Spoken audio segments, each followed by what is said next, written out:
Egyptian archaeologists made an extraordinary discovery near Cairo just recently. Drumroll, please. The most ancient and most complete mummy yet discovered in the country. Yes, they were keeping it under wraps. The 4,300-year-old mummy was found in a group of tombs close to the step pyramid of Djoser, dating back to the Egyptian Old Kingdom. It was covered in layers of gold. The team also found several other tombs, including one belonging to an ancient Egyptian official and another belonging to a secret keeper who had the power to perform special ceremonies. Another interesting tomb was that of a writer, which featured the largest statues ever found in the area. This vast burial site is also home to more than a dozen pyramids and resting grounds. Probably one of the most famous mummies in the world is that of Hatshepsut. She ruled Egypt like a boss for around 20 years, building all sorts of impressive buildings and creating new trade routes. But when archaeologist Howard Carter found her tomb in the Valley of the Kings, her sarcophagus was empty. However, Carter did find 2 coffins in another tomb, one of which belonged to Hatshepsut's wet nurse and the other to an unknown woman. In 2006, a team of specialists decided to investigate whether that mysterious lady was the queen herself. They found a molar tooth in a wooden box with Hatshepsut's name on it, and when they compared it to a gap in the mummy's mouth, it was a perfect match. Ramses II was a pretty impressive ruler, but it was his mummy that eventually made history. Now, we don't hear too much about his daddy. Okay, I'll stop. Ramses is considered to be the most powerful pharaoh in all of Egypt, as he reigned for a whopping 6 decades. He also lived to be over 90 years old. Now that's pretty amazing, considering the time he lived in. Ramses II supposedly had over 100 offspring too. Talk about a big family. When he passed away, his body was originally buried in the Valley of the Kings, but some sneaky guys tried to rob his tomb of all his treasures. Officials back in the day weren't having any of that though, so they moved his body to a secret location to keep it safe. Fast forward to the 1800s, and Ramses II's mummy was discovered along with a bunch of other rulers and important officials. But it wasn't in the best condition, so archaeologists flew it to Paris to get it, pampered. Problem was, he couldn't just be transported into another country. The only solution available was to give Ramses II his own passport. His occupation was listed as king, and the document even featured his photo. Most mummies aren't necessarily known for having the most hydrated skin. But that of an ancient woman, also known as Lady Dai, proves otherwise. No, not that Lady Dai. This wealthy lady from ancient times was discovered in an ornate tomb in 1971, and she looked fabulous, if we can say so about a mummy. Thanks to the special conditions in her tomb, like the moisture in the environment and the lack of oxygen, her body was almost perfectly preserved. Her skin was soft, her hair was on point, and she was still flexible. The museum that now proudly displays her mummy also shows a ton of fancy items that were buried with her, like dinnerware and musical instruments. Archaeologists investigated the mummy further and discovered that she passed away from a heart attack at around 50 years old. Even though it hasn't been around for over 2,000 years, Lady Dai is still making history. The mummy of Otzi the Iceman was discovered in the Alps in 1991. Austrian authorities initially thought he was a modern mountaineer because he was so well preserved. Turns out, he was actually from the Copper Age. He was found in a mountain pass over 10,000 feet above sea level. Through studying his mummy, we've learned so much about life in Copper Age Europe. For example, we know that he was a native of Central Europe and enjoyed eating meat. He also suffered from arthritis, narrowing arteries, and intestinal problems. But he likely used acupuncture and medicinal herbs to treat these conditions. And apparently, he was pretty handy with tools. He sharpened them just days before his untimely demise. Who knows if he was expecting trouble or just getting ready for some routine work. Now, King Tut and his story is most likely the one that made all mummies famous. This pharaoh passed away at the young age of 19, more than 3,000 years ago. But his mummy is still one of the most well-known in the world. When his tomb was opened in 1922, People went wild because it was still intact, unlike many other royal tombs. It had some seriously blinged-out coffins, including one made of solid gold. Not only did Tut's tomb give us a glimpse into ancient Egyptian history, but his mummy also taught us a lot about the time he lived in. DNA analysis helped identify his parents and revealed that the pharaoh had a rare bone disorder that might have made walking a bit tough. Now, Ginger is most likely one of the coolest mummies you'll ever hear about. He's like a time traveler from 5,000 years ago who's still looking fly with his golden hair and perfectly preserved nails. Ginger was discovered in Egypt and is believed to be the earliest known mummified body. Before people even knew about mummification, they used to place bodies in shallow graves in the hot, dry sand. And since the sand absorbed all the water, bacteria couldn't reproduce and the body was preserved naturally. Now, scientists are not sure if Ginger's preservation was intentional or not, but since he was buried with some pottery vessels, it's likely that whoever buried him knew some serious preservation techniques. If you want to meet Ginger in person, he's currently chilling at the British Museum. One Dutch art collector bought a statue from Asia and ended up finding a weird discovery. The statue contained a mummy hidden inside. Unfortunately, the body was too fragile to move, so they had to leave it there. The coolest part is that this mummy is over 1,000 years old and was on display for 200 years before being encased in the statue. When scientists did a CT scan, they found out that the mummy was filled with paper scraps covered in writings. Experts think he might have done this thing called self-mummification, which is a pretty intense process involving a special diet and tea that makes your body less prone to bacteria. Only a few people could handle this ritual, and those who managed to do that were seriously respected. No other Egyptian queen has baffled scientists and historians like the stunning Nefertiti. Based on her statues, she was known for her slender neck, wide eyes, and high cheekbones. Her name translates to "the beautiful woman has come." Talk about living up to your name, huh? Even though she wasn't a pharaoh herself, Nefertiti still managed to leave a lasting impression. Written records suggest that, as a wife and queen, she held an incredibly influential role.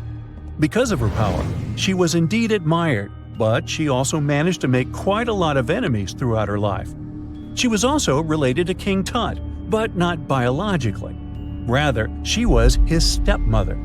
So far, locals have yet to identify her mummy, but that may soon change. A local Egyptologist who has been busy excavating tombs in the Valley of the Kings has found two mummies that he believes could be Nefertiti and her daughter. According to specialists, we may soon finally get a definitive answer about the identity of these two mummies. And if one of them does turn out to be Nefertiti, we could be in for a real treat. DNA analysis and CT scans of the mummy could give us the most complete and accurate image of the queen that we've ever seen. It's crazy to think that we've only scratched the surface of what lies beneath modern-day Egypt. Nefertiti ruled during a time of great power and prosperity in Egypt, but unfortunately passed away in a period of social turmoil, leading to her gravesite being lost. Now, where's my mummy? They found the tomb of a royal doctor who lived over 4,000 years ago, a man who held pharaohs' lives in his hands. This man knew secrets that only deities and kings were allowed to hear. And yet, when they opened his tomb in 2024, there was no body, just vivid paintings, untouched by time, and cryptic symbols carved into stone. Who was he, and why was he buried with spells linked to a scorpion deity? The tomb was buried deep beneath the sands of Saqqara. The doctor's name was Teti Nebu. He lived around 4,100 years ago during one of Egypt's most mysterious turning points, right at the edge of glory and collapse. These were the final days of Egypt's Old Kingdom. The sun still glinted off freshly built pyramids, but the shadows were already creeping in.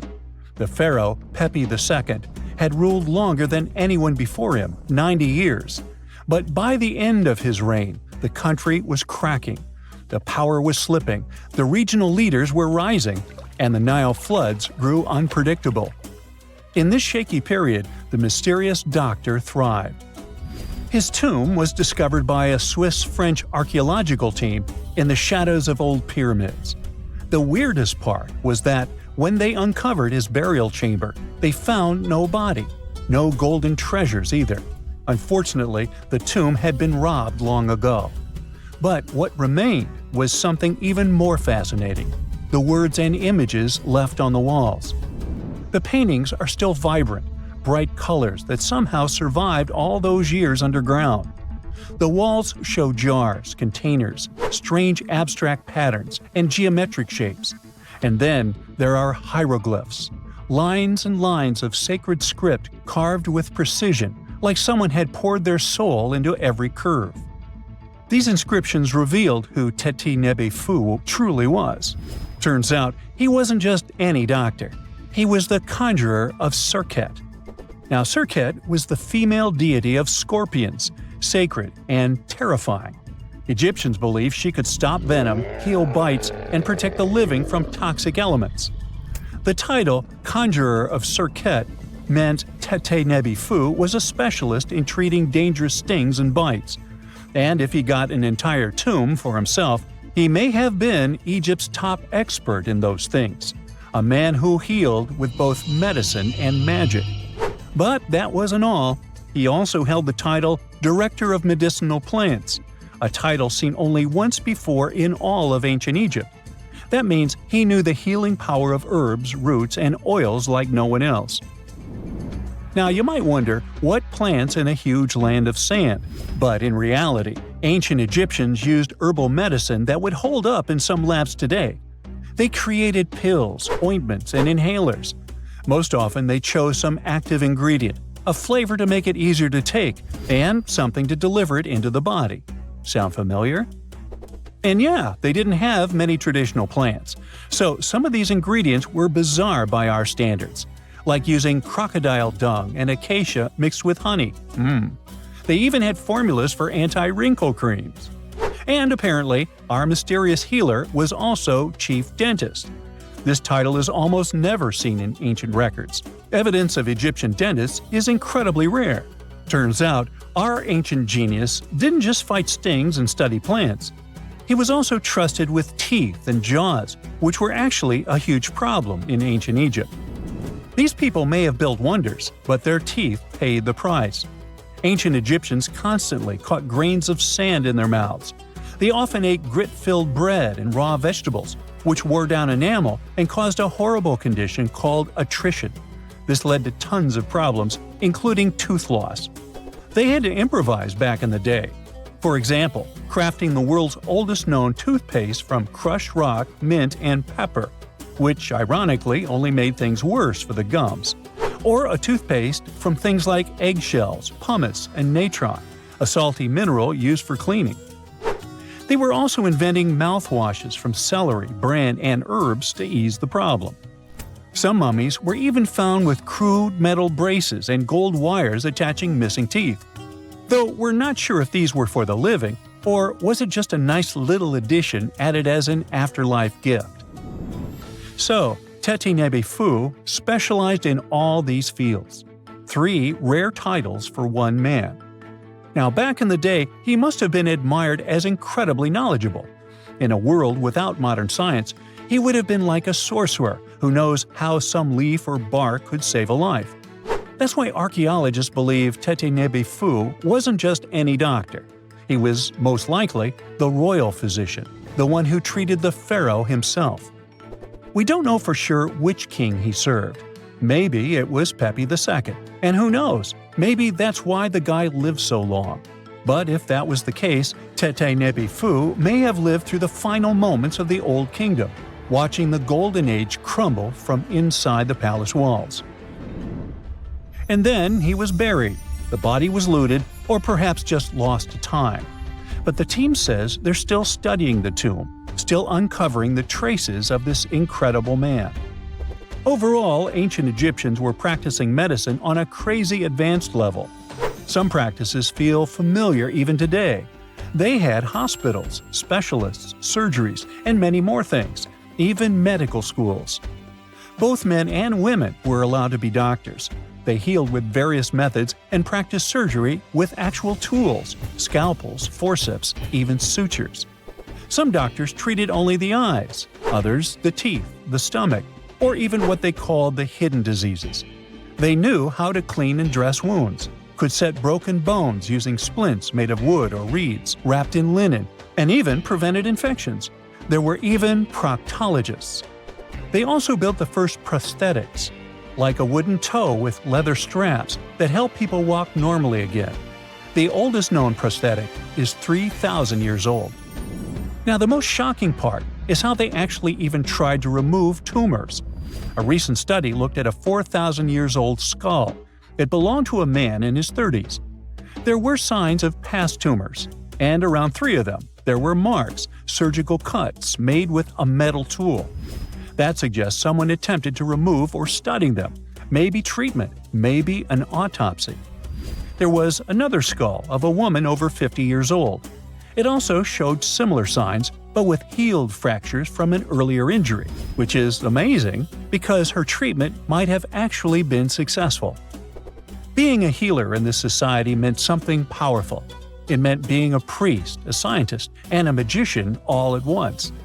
To ancient Egyptians, medicine was a necessary art, and they treated it with as much reverence as they did their deities. That's because they believed that sickness could be both physical and spiritual. So a doctor could recite a spell while applying a salve, and a lot of their treatments worked. The reputation of doctors in ancient Egypt was so strong that leaders from other parts of the ancient world, like Persia, actually sought them out. Even Homer, the Greek poet, once said the Egyptians were the most skilled healers of all. Of course, their understanding of the human body wasn't perfect. For example, they thought the heart controlled thought and emotion. They also didn't know what the brain really did. But their approach, observe symptoms, diagnose, and treat, well, that's modern medicine. Sure, they prayed over the wound, but they also healed it, didn't they? Their most famous physician was Imhotep. That guy was a true polymath, an architect, priest, and a healer who became so revered he was later worshipped as a deity of medicine. Yep, a human who was so cool they turned him into a deity. He lived 2,000 years before Hippocrates, the so-called father of medicine. And yet, some people joke we should drop the Hippocratic Oath altogether and swear an Imhotepic oath instead. These people weren't just laying the foundations of pyramids, they were laying the foundations of healthcare. Let's face it, most ancient tombs have been looted at least once. No matter how scary the rumors could have been, most mummies were open too. But one. This is the Bashiri mummy, and it puzzles everyone so much that nobody dares to see what's inside. Meet Howard, but you must know him already if you're into Egyptian history. He's primarily famous for discovering King Tut's tomb back in 1922. But few people know that before this revolutionary discovery, he had probably found another mummy. It happened in 1919, and it goes by several names, either the Bashiri mummy or the Mummy of Pacheri, or the Untouchable one. Some reports say that Howard stumbled upon the Bashiri mummy in Luxor's Valley of the Kings, just where he would later find Tut's tomb. Despite this find, not much is known about this particular mummy. The reason why it's still unharmed in any way is not because of some superstitions, but because nobody is sure that they can undo what they do if something goes wrong. The mummy is so intricately wrapped that researchers never unfurled it for fear of irreversible damage. The golden rule of anyone who works with antiquities: if you're not sure you can't make it better or preserve it unchanged, do not touch it. History knows many examples of ancient relics ruined beyond repair, say Ecce Homo, or smiling statue restoration. The delicate fabric that covers the mummy's face has this cool design that kind of looks like a pyramid. The researchers are not 100% sure, but this might be the only one of its kind with that embalming style. But without knowing the ancient technique, it's next to impossible not to ruin the mummy while unwrapping and wrapping it back. Back in the day, people, both experts and looters, would unwrap mummies for all sorts of reasons, mostly to study them. Luckily, these days, we have advanced tech that lets us check out what's inside a sarcophagus without having to unwrap anything. After taking a closer look at the Bashiri mummy, researchers figured out that it belonged to a man who was around 5.5 feet tall and lived during the Ptolemaic era, which makes this mummy roughly 2,300 years old. The Egypt Museum shared that the X-ray scan also uncovered an inscription of the guy's name, but it's a bit tricky to tell if it says Pacheri or Nenu, adding to the intrigue. The museum also pointed out that the fancy casing the mummy is in features all sorts of decorated scenes. You can see the mummy lying on a bed, flanked by deities Isis and Nephthys, along with the 4 sons of Horus. Plus, there are 2 images of the funerary god Anubis at the feet of the casing. By the way, Bashiri mummy is not the only one that has remained untouched. This is Isetemkebde, and Gaston Maspero, a French archaeologist, made the decision to leave her mummy untouched, wanting to keep her resting peacefully since she was in such amazing shape. He did mention, though, that her tomb had been raided long ago. Thanks to some X-ray work, we learned more about the mummy. The scans revealed a few artifacts still wrapped up with the wife of a high priest, including amulets around her neck, right arm, and forehead. The X-rays also showed she had some dental issues and arthritis in her knees. While she passed away as an older woman, it's tough to pinpoint her exact age. However, various sources from her son's reign indicate that she was held in high regard in the kingdom. Isetemkebde served as the sister wife of Penejam II. You got me right, they were related by blood and were siblings, but back then it was pretty common to get married this way to preserve the purity of the bloodline. Say that to Habsburg, duh. Their chase for purity only led to inbreeding and the notorious Habsburg's jaw. Right, I guess we should not judge ancient Egyptian rules and morals, but what we can say for sure is that both Bashiri and Isetemkebde were incredibly lucky to stay untouched. The odds were not in King Tut's favor, though. The researchers' work hit him hard. The tomb itself was discovered in 1922, but it wasn't until 1925 that the nested coffins were opened during an excavation. The outer coffin, held together with silver pins, opened up to show another coffin shaped like a mummy, decorated with colorful glass and flower garlands. There were worries about the king's mummy because it had been exposed to moisture. The middle coffin was pretty heavy and didn't have any handles, so they had to be super careful taking it out. Inside the innermost coffin, which was solid gold and wrapped in a red cloth, they found the royal mummy, and this all went down on October 28, 1925. Tutankhamun's mummy, measuring about 6.07 feet, fit snugly into the innermost coffin, which was 6.17 feet long. You can already tell there was a problem, right? Imagine how hard it is to extract something as fragile as an ancient dried-up mummy, especially when there's not much room for maneuver. Plus, the mummy looked sus. It was pitch black. Howard Carter, the lead archaeologist of the expedition, estimated that around 2 buckets worth of oils had been poured over the mummy. But care had been taken to avoid the mask and feet. It was made to preserve him better. The body was positioned at a slight angle in the coffin, and there was a noticeable difference in the amount of dark oils on the right and left sides, indicating that the coffin might have tilted while being lowered into the sarcophagus. This oil created moisture inside the coffins, and over time, it reacted chemically, which Carter described as a sort of slow, spontaneous combustion, leading to the carbonization of the linen wrappings. Unfortunately, the combination of heat and moisture took a toll on the mummy's trappings as well. The crooked flail fell apart, the resin scarab cracked, and the threads holding the hands and mummy's bands started to decay, making everything quite fragile.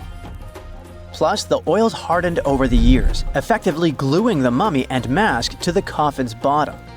To try and separate the mummy from the inner and middle coffins, they were placed in the sun for several hours, reaching temperatures of 149 degrees Fahrenheit. Despite this effort, the mummy remained stuck, so the initial examination had to be done right where it was. The first part of Tutankhamun's mummy the researchers checked out was his lower legs and feet, meaning they started the examination from the bottom up. As they peeled back the bandages, they uncovered the first of many treasures wrapped up with the king. They took their time to carefully document and photograph everything they found. The inner layers of bandages were in pretty bad shape, mostly turning to dust, making it tough to figure out how everything was originally wrapped.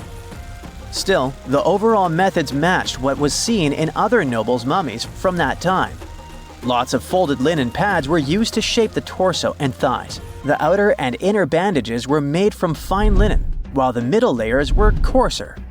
They had some intricate bandaging around the shoulders and chest with a similar style around the groin. Each limb, along with fingers and toes, which were fitted with gold caps, was wrapped separately. Tutankhamun even wore gold foil sandals on his feet. They hoped to separate the mummy from the coffin by removing the outer bandages, but the resins had stuck the body to the coffin. So, the researchers ended up chiseling it out. To do this, they had to cut the torso in half at the hips and disarticulate the arms to continue unwrapping. Each part was treated with hot paraffin wax for stability, and later the hands and feet were reattached with resin. Finally, they used hot knives to detach the head from the mask. To check the teeth, it was decided to make an incision around the jaw and neck, which was later fixed with resin. So technically, the scientists did all they could to preserve the mummy, but still, in a way, it ended up being damaged beyond repair. What do you think? Should they have left it in the coffin? Or did they do the right thing? Let us know in the comments. When you hear the word mummy, you might get a chill down your spine. That's because most of us associate this word with those creepy characters we've seen in some scary movies. But in reality, mummies have helped us understand a lot about ancient civilizations, their rulers, and about how people used to deal with losing their loved ones. The people most famous worldwide for their mummies are the ancient Egyptians. They believed that some sort of existence after passing away was possible, if certain conditions were met.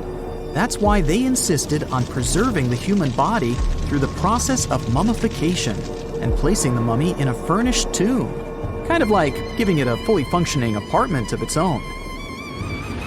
Why did they believe in this? Well, because they were deeply connected to their natural environment for the most part. They saw the natural cycles around them, like how the sun rose every day, followed by the moon, or how new life was always sprouting from plants, even after they had wilted away. They also believed that the powerful spirit Osiris, who represented the cycle of passing away and resurrection, played a role in this process. To prepare for the afterlife, the ancient Egyptians followed certain rituals, like mummification, which involved using materials like honey, resins, and incense to preserve the body. There's no other mummy more popular than that of King Tut. He was a young pharaoh who ruled over 3,000 years ago in Egypt. The problem with discovering ancient royal tombs is that most of such burial sites were previously robbed. People knew ancient rulers had been left with many valuable belongings, so those locations became vulnerable to thieves. When King Tut's tomb was opened in 1922, people were excited because it had not been robbed, like many other previously discovered royal tombs. That's how well hidden it was. Inside, his mummy was encapsulated in a total of 3 coffins, including one made of gold. The objects found in his tomb showed us what ancient Egypt was like, and studying his mummy also helped us learn about the culture and practices popular at the time when he passed away. We also learned about his family by looking at his DNA. Scientists were able to discover that he had had a disease called malaria and a problem with his foot that might have made it hard for him to walk. Ramses II was another pharaoh in Egypt who ruled for 68 years, which was quite a lot back in the day. He was known for his expansion campaigns and building projects. Many objects from his time as a ruler still exist today, including a large statue of him. Ramses II was about 6 feet tall and lived to be about 90 years old. After looking at his mummy, scientists concluded that he may have had a medical condition that affected his spine. Now, remember those thieves I mentioned before? They are probably the reason why Ramses II ended up in a plain coffin in a secret collection of royal mummies at Deir al-Bahari, which was rediscovered in 1881. Thankfully, archaeologists were able to identify him because his journeys had been recorded on his wrappings. The process was really tedious too. In fact, in ancient Egypt, the mummification process could take a staggering 70 days to complete. A special person would say a very specific speech while delicately handling the body and drying it out using a type of salt called natron. They also used linen and resin to make the body look more lifelike and to wrap it in cloth. The tomb was equally as important for ancient Egyptians. The walls of King Tut's tomb, for example, were adorned with intricate artwork that depicted his journey to the afterlife, from his burial procession to his passage through the underworld. The ancient Egyptians believed that everyone made this journey after passing away, and they filled their tombs with items and paintings to help the person in their spiritual travels. Additionally, the walls of the tomb were decorated with spells from a special book, which contained a collection of poems that the Egyptians believed would help people reach the afterlife. And speaking of how important this journey was, people also placed food in these ancient tombs. In King Tut's tomb, archaeologists discovered 36 jars of vintage beverages and 8 baskets of fruit, which were believed to be left there to help him in his journey to the afterlife. The Egyptians believed that traveling to the afterlife took a really long time, so they left a lot of supplies, such as food and water, to sustain their loved ones. Pharaohs also generally had numerous luxurious garments and beautiful jewelry in their tombs to ensure that they would have a fashionable journey. These items included various types of linen clothing, such as tunics, scarves, gloves, and headdresses, as well as a lot of gold jewelry with precious stones, like bracelets, buckles, pendants, necklaces, rings, and even precious depictions of insects for protection. Some were also deposited with fans made from ivory and ostrich feathers to keep them cool in the afterlife. Some ancient rulers were even placed in their forever apartments along with boats. For example, Pharaoh Khufu built the Great Pyramid at Giza as his tomb, and a large ship was found inside. King Tut, however, was buried with multiple boat paddles, but no actual boat. Instead, he had 3 chariots and numerous walking sticks made of precious materials, perhaps indicating he'd rather travel to the beyond by land, not by water. Amongst the most interesting objects found near ancient mummies are bottles of oils and perfumes. If rulers were supposed to be fashionable, why not smell nice too, right? Also, some of them had some ancient kinds of board games, most of them made out of precious materials like gold or ivory. One of those games was called Senet. It was very popular amongst the ancient Egyptians and very similar to modern-day chess. The ancient Egyptians may have the most famous mummies out there, but they weren't the first to invent the procedure. In fact, it all started in South America with an ancient civilization named the Chinchorro. As far as we know today, these people were the first to mummify their loved ones that had passed away. They did it somewhere around 2,000 years before the Egyptians started their own rituals. Sure, we can tell a lot about ancient rulers by studying these mummies, but until recently, we had no idea what they really looked like during their lifetime. Not so long ago, though, some very special mummy paintings were found by archaeologists studying ancient Egyptian objects. These mummy portraits are highly detailed paintings of individuals that were made while they were still alive. Such paintings were often painted on wood, as opposed to the classical portraits we all know about, which are painted on canvas. They are known for their realism and beauty, and have even been used by researchers to diagnose diseases by comparing them to the corresponding mummies. Some of these portraits also include depictions of jewelry, which was later found on the mummies.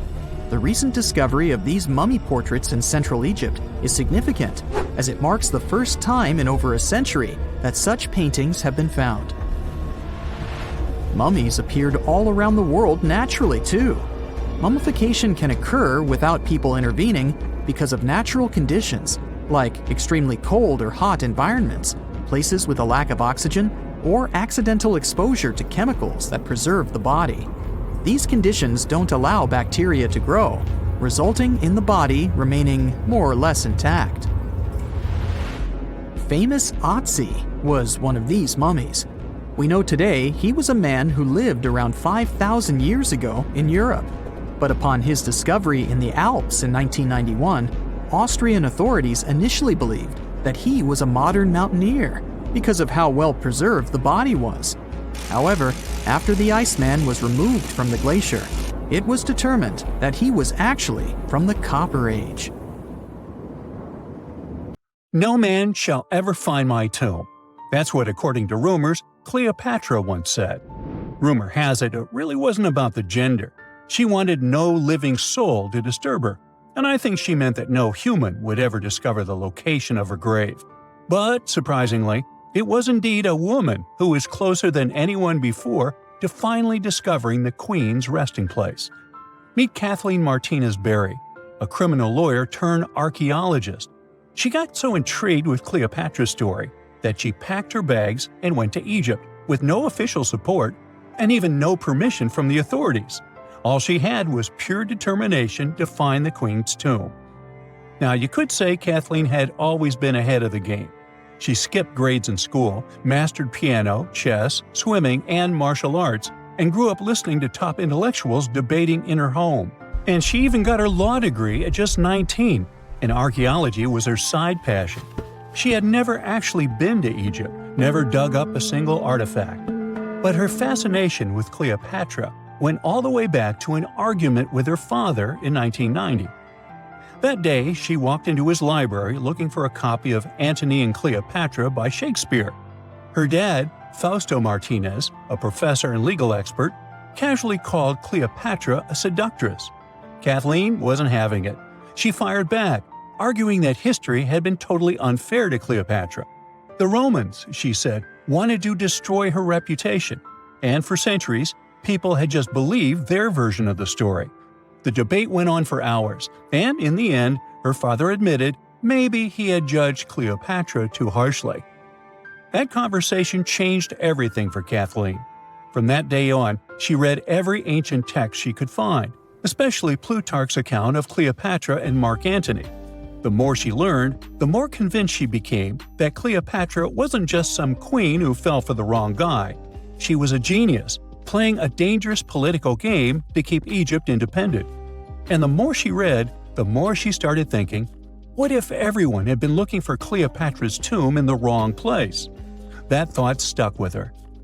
When she was caring for her second child, she earned a master's in archaeology. Multitasking.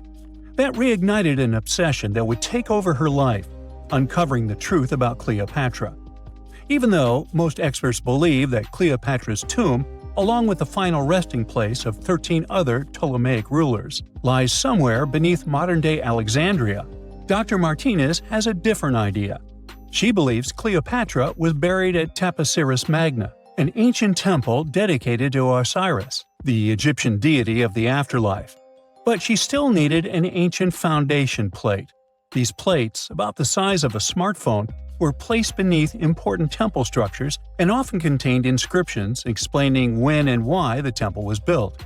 If she could find a plate that confirmed the temple was dedicated to Isis, Cleopatra's patron deity, she'd have solid proof that this was the right place to look. Nothing could deter Martinez. She excavated the entire temple site, digging deeper than anyone before her. Her team found coins with Cleopatra's name and face stamped on them. It meant Cleopatra had a direct connection to this site. Then, they uncovered something even more interesting. A tunnel used to bring water to people, leading straight from the temple into the Mediterranean Sea. So, if parts of the temple had already sunken into the water, could Cleopatra's tomb be down there too? Martinez needed proof to convince Egyptian authorities to let her search underwater. And, against all odds, she found the missing foundation plate. On it, the pharaoh offered a large area of Nubia to deity Isis. That was it, the confirmation she needed. The temple was indeed dedicated to Isis, proving her theory wasn't just speculation. If one temple was on land, Martinez suspected the second temple, possibly Cleopatra's tomb, had collapsed into the sea. She needed help from experts in underwater archaeology, so she reached out to Robert Ballard, the guy who discovered the Titanic. With support from the Egyptian authorities, she and her team began exploring the waters off the coast of Alexandria. And what they found was mind-blowing. Underwater, they discovered massive stone structures, some standing 6 to 10 feet tall, right where the coastline would have been thousands of years ago. They also found basalt blocks, the same material used in the statues from the first temple. That meant one thing: those weren't just random rocks. They were the remains of a lost city, buried beneath the sea for centuries. Now, we can only wait and see whether Martinez and her team will be able to unravel one of the greatest mysteries of the past left by the outstanding woman that was Cleopatra. Here's some backstory. After her father, Ptolemy VII, passed away, Egypt's throne went to both Ptolemy VIII and Cleopatra, or so it seemed. Cleopatra, just 18 at the time, allegedly married her 10-year-old brother. Yeah, ancient royalty had some different customs, though there's no solid proof of that. But sibling love didn't last long. Young Ptolemy decided he wanted all the power for himself and tried to push Cleopatra out. Forced to flee the country, she didn't just sit around feeling sorry for herself. She raised an army, ready to march back and take what was hers. That's how, at 21, she was already in the Sinai Desert, leading an army and planning her return to the throne. Now, by that time, Cleopatra had already been locked in a powerful political, and not only political, alliance with Julius Caesar. In June 47 BC, she gave birth to a son, Ptolemy Caesar, better known as Caesarion, who, many believe, was Caesar's child. But that didn't stop her from playing by Egyptian royal rules. And her husband number 2, her other brother, Ptolemy XIV. Yep, despite her ongoing affair with Caesar, Cleopatra married yet another sibling, because, in her world, keeping the throne in the family was the name of the game. Now, marriage aside, Cleopatra's bond with Caesar stayed strong. She even traveled to Rome with Ptolemy XIV for a state visit. But instead of playing the role of a dutiful queen, she stayed in Caesar's private villa by the Tiber River. But after Julius Caesar lost his life in 44 BCE on the Ides of March, Cleopatra's political standing became shaky.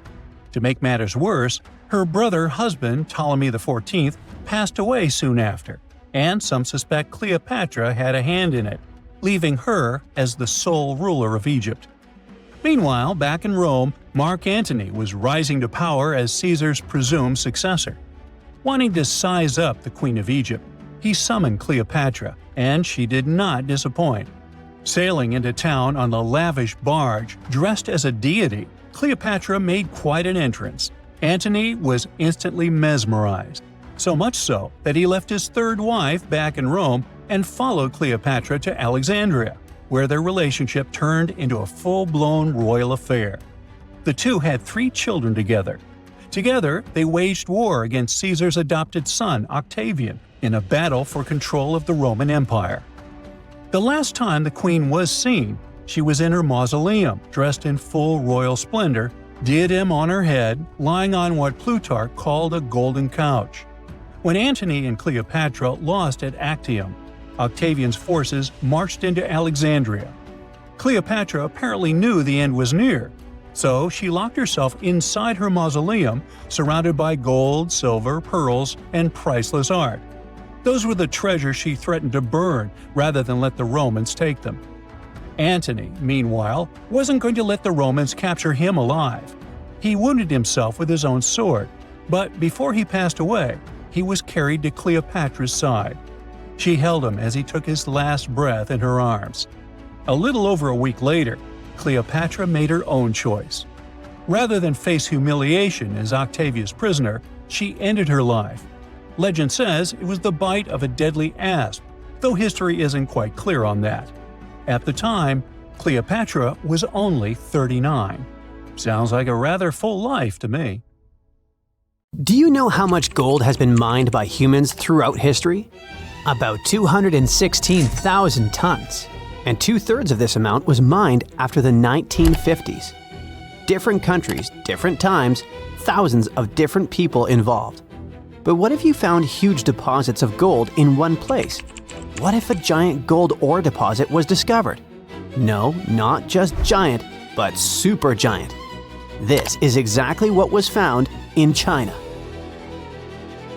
A group of geologists discovered about 40 gold veins with about 330 tons of gold ore. But that's not all. 3D modeling has shown that even more gold lies underneath. At a depth of about 9,800 feet, there may be several hundred more tons. In short, there is a chance that they will discover deposits with about 1,100 tons of gold. Can you imagine how much that is? If not, that's about $83 billion. Wow! Experts say that this deposit contains approximately 4.9 ounces per ton of ore. It seems that this is negligible, but in fact, it's a high indicator in gold mining.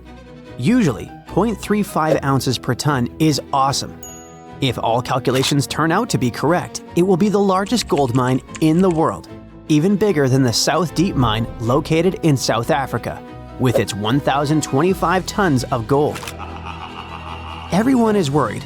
Everyone is happy. Gold, gold, gold on their minds. Everyone wants gold. Everyone buys gold. Gold is rising in price. Gold is more reliable than Bitcoin and cash. Gold is associated with wealth and luxury. Gold is always a valuable and profitable investment. But hold up. Why is it so? Why do people go crazy over some shiny metal? The fact is that gold has both practical and psychological value. For centuries, gold has represented power, prestige, and wealth in different cultures. It seems we're born in a genetic memory that gold is valuable. Think of how many problems gold has brought to literary heroes and how many gold-related adventures we've seen in movies. Gold makes people happy and greedy, cruel and intimidated. That's why so many people love it. Yes, it glitters, it's beautiful, but it's also practical. Gold doesn't rust, it doesn't corrode, it can be stored for a long time, and it doesn't deteriorate. It's literally a reliable investment. All other savings may lose value because of crises, but gold remains unchanged. The only problem, it can get stolen. In addition to jewelry making, gold is used in electronics, medicine, aerospace, and many other industries.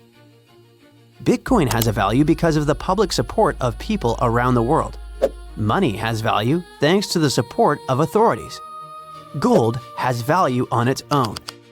It's tangible and visually appealing, and its worth is also supported by people's centuries-old belief in its enduring value. But never let gold cloud your mind. Many people lose their honor and even their minds over it. Avoid this trap. It's just a shiny piece of metal. There are other precious metals in the periodic table: palladium, silver, copper, platinum. Why is gold number one? Cheaper metals such as copper, iron, lead, and aluminum corrode and rust. Aluminum is also not durable. Platinum and palladium are more expensive than gold, but they're too rare and difficult to mine. You won't make many coins out of them. Silver is softer than gold. It tarnishes, scratches, and deforms.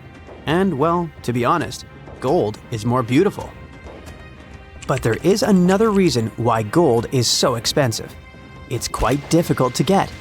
Gold mining is a very laborious and long process. In movies or documentaries, you might have seen people standing at the mouth of a river, collecting silt and clay, sifting it through gauze and small nets, and finding gold particles there. That's one of the methods for how gold is mined. You have to work hard to get just a few small pieces. How do they find gold? It used to be luck. Someone was walking along the shore and saw something glistening in the water. But today, gold detection methods are much more effective. Geologists know that gold is present in almost all rocks and soil, but its particles are so tiny that they're not visible. But when the concentration of gold is high and noticeable, work begins to extract it. Special geological teams are engaged in searching for these sites. When they discover gold, They drill wells, then take soil samples and decide if there's enough metal to carry out large-scale mining. Production depends on the deposit. If gold is in hard rock, miners drill holes, place dynamite, and detonate it. The explosion breaks the rock into pieces so they can extract the gold. But this is just the beginning of the work. After collecting large pieces of rock, workers take them to factories to extract valuable material. At the first stage, specialists break large pieces of rock into smaller ones. Using crushing machines, they grind the ore into tiny pieces, similar to gravel. This gravel then enters rotating drums filled with steel balls. The drums spin, and the balls grind the gravel into powder under pressure. This mass is then mixed with water and passes through special filters. After that, gold is extracted from the ore using chemical solvents and complex purification systems. It adheres to carbon, then is separated from it, followed by several additional processes, including electrolysis and further purification. At the end, the gold is melted and separated from impurities, then poured into ingots and sent to other plants for further processing. Yes, it's a difficult and time-consuming process, and quite a long one. And it's not always profitable. You can find a deposit of precious metal, but it will be too expensive to extract it, and the amount of gold there won't be enough to make the effort worthwhile.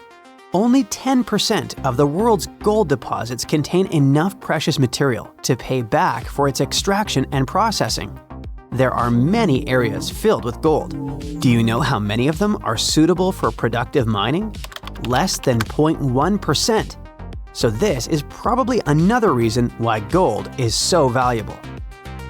But is there any other material that causes a lot of excitement? Oh yes, this material is called liquid gold, and this is helium. That's the gas used to inflate balloons, but this is not its main value. Helium is capable of reaching ultra-low temperatures, is superconducting, and is lightweight. Helium is used in medicine for diagnostics. For example, for magnetic resonance imaging. Helium cools nuclear reactors and maintains rocket fuel temperatures during launch. Divers breathe a mixture of helium and oxygen during deep dives to avoid diseases associated with pressure changes. Helium is crucial for the modern world. Another precious material is graphene. It's not just one of the most durable materials in the world, it's a highly conductive material. Heat and electricity pass through graphene easily, which makes it very promising for the development of what? Considering that graphene is also flexible, water-repellent, non-toxic, and has antibacterial properties, it's suitable for developing everything. Medical equipment, mechanical engineering, electronics, construction, logistics, energy conservation, space and underwater industries, and much more. Scientists believe that graphene has the potential to enable revolutionary new technologies that could change the lives of all people. Something similar happened with silicon, which is actively used to create semiconductors and rechargeable batteries. It's possible that without silicon, we wouldn't have smartphones, laptops, and other electronic devices. Graphene may also lead to a new technological leap.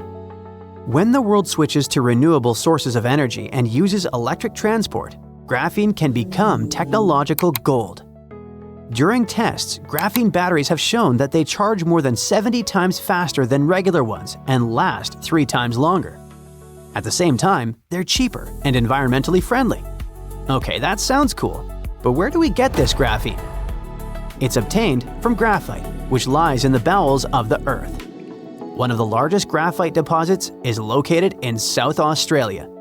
200 million tons of high-quality graphite. It sounds like it could be enough for the entire planet. So looky here, scientists discovered ancient artifacts near King Tut's tomb.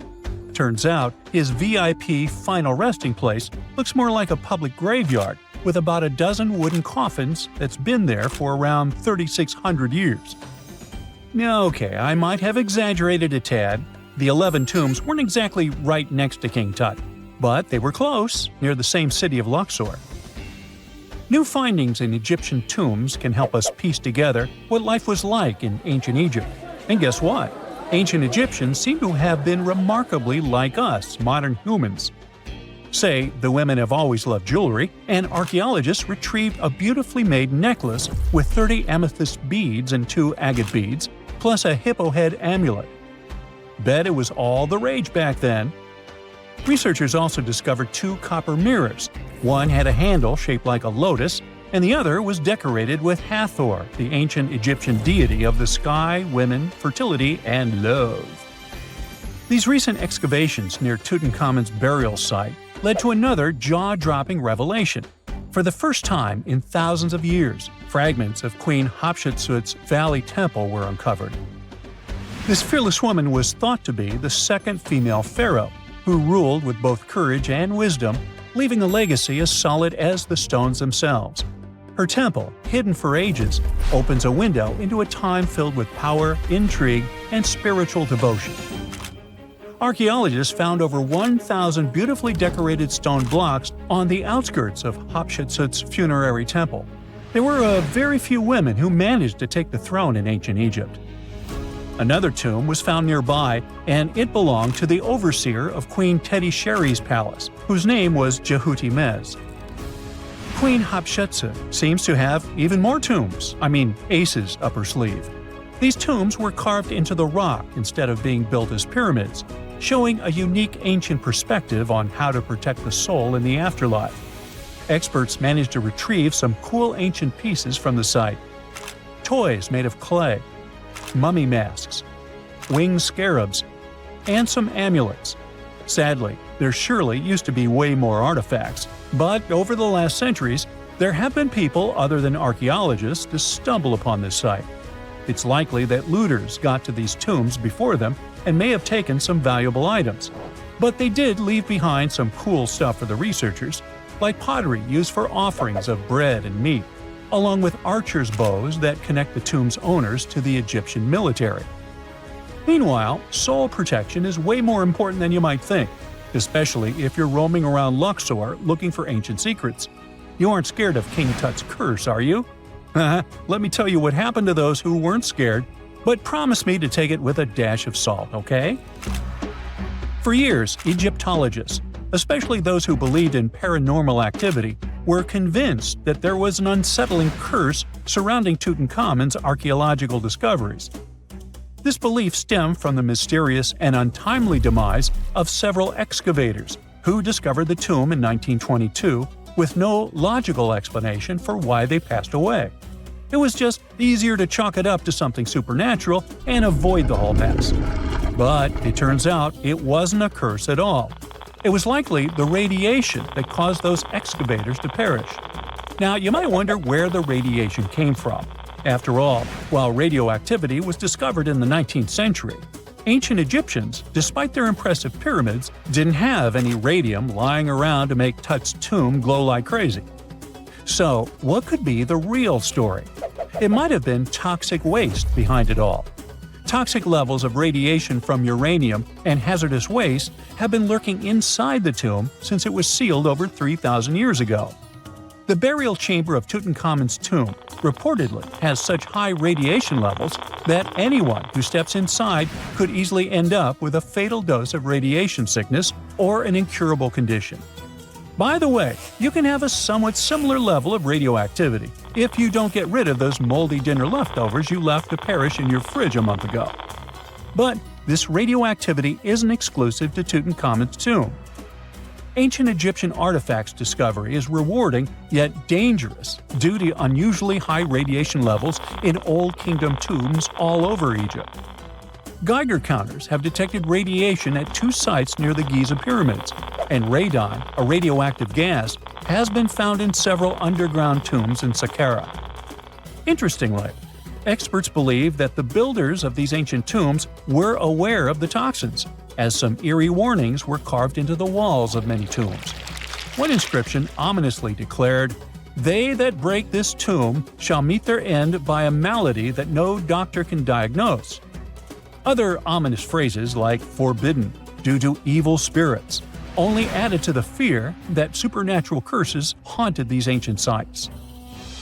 Ominous signs have stunned archaeologists since forever, but the fear grew even stronger a century ago with the mysterious passing of Lord Carnarvon, who funded King Tut's excavation in 1922 and reportedly explored the treasure-filled rooms, along with several others who entered the tomb.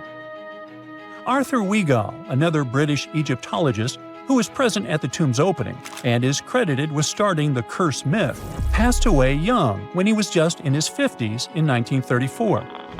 Chances are the condition that made him pass was connected to radiation. In total, 6 out of the 26 people who were there when the tomb was opened met their end within a decade from various causes. Not only X-ray exposure, those reasons include asphyxia, stroke, heart failure, pneumonia, and even poisoning. Well, isn't this getting a little grim? There was one guy who opened the tomb and somehow managed to avoid the infamous curse, Howard Carter, or so it seemed. Some folks pointed to his survival as proof that the curse wasn't real. After digging up the tomb, Carter published several books on the topic and shifted gears from archaeology to dealing in antiquities for various museums. Despite dodging demise or injury, rumors swirled about how the curse may have impacted him in other ways. One of the big stories linked him to Lord Carnarvon's daughter, Evelyn. Some said he was madly in love with her, but she married someone else, so he chose to stay single. Others claimed they had an affair while she was in Egypt, which ended when her father passed away and she left the country for good. However, there wasn't much evidence to support these stories. Evelyn was just 6 when they met, and they remained friends until his last breath. She was even one of the few attendees at his funeral, but denied any romantic involvement, saying they weren't that close. A year after the revolutionary discovery near King Tut's tomb, Evelyn married politician Sir Brograve Beauchamp and had a daughter. That same year, Beauchamp toured the tomb with his parents, guided by Carter himself. Carter never married and, aside from those posthumous rumors about Evelyn, had no other romantic connections. While the curse adds an intriguing twist to his life story, his tendency to keep relationships at arm's length was evident long before the tomb was opened. It seemed Carter just wasn't a people person. In 1939, after battling a serious illness, he ultimately succumbed to fate. He was 64, which was a pretty common life expectancy in the UK back then, so no one really thought it was off and linked it to an ancient curse. When he passed, it turned out he had several artifacts from Tutankhamun's tomb in his London apartment, which were eventually sent back to Egypt, marking what some viewed as the curse's end. Who knows? Maybe if he hadn't had all those ancient souvenirs at his place, he would have lived way longer. But all the other demises might seem off. The curse theory was likely fueled by some strange events during the excavation. Carnarvon got a mosquito bite that became severely infected, and around the time they opened the tomb, Cairo experienced a bizarre power outage and a freak sandstorm. Back in England, the Earl's dog, Susie, managed to escape from Carnarvon's house and began barking frantically at seemingly nothing. At least that's what the staff and family saw. Strangely enough, at the very moment her owner's heart stopped, Susie started howling and fell down without showing any signs of life. Maybe radiation didn't play a crucial role after all, and those were indeed ancient artifacts from King Tut's tomb that made them all perish. Spooky, huh? In November 1922, a boy walked through the desert mountains of Egypt and discovered some ancient steps carved into the rock. Subsequently, this find became one of the world's largest and most significant archaeological discoveries. This step was part of Tutankhamun's untouched tomb. Archaeologists found about 5,000 ancient objects, including jewelry, fabrics, painted vases, and funeral masks. You've probably seen one of them. It has become one of the most recognizable attributes of ancient Egypt. More than 100 years have passed since then, and now humanity has finally become close to another large-scale discovery, the tomb of Cleopatra. This queen was the last active ruler of the Ptolemaic Kingdom of Egypt, who sat on the throne from 51 to 30 BCE. There are many ancient records about Cleopatra, her reign, and her unusual personality, but until now, no one has discovered the secrets about her passing away in the burial place. So, one archaeologist, Dr. Kathleen Martinez, has been studying ancient records and temples around Alexandria for decades and concluded that the tomb of the queen should be located under the ancient city of Taposiris Magna, founded in 280 BCE. It was a big city on the northern coast of Egypt where tens of thousands of people were engaged in trade and industry, and it seems that Dr. Martinez's guesses turned out to be correct. She and a group of archaeologists have discovered a secret underground tunnel near Alexandria with a length of about 0.8 miles. It was cut into the rock under Taposiris Magna's temple. During further excavations, they found many things that indicate Cleopatra's tomb lies in the tunnel's depths. It's also possible that she is buried there together with the Roman commander, Mark Antony. According to ancient records, Cleopatra and Mark Antony loved each other and together opposed the Roman Senate, which declared Antony a traitor. The fact that natural disasters have occurred on the territory of Taposiris Magna for thousands of years can complicate the excavations. Earthquakes and floods destroyed the city and possibly flooded its underground tunnels. But archaeologists hope the ancient tomb remains untouched, and that it hides many treasures and records about the royal life of ancient Egypt during the reign of the last dynasty. There's a chance that excavations will go underwater and in the mud. This will require much time and funding, but archaeologists are sure it's worth it.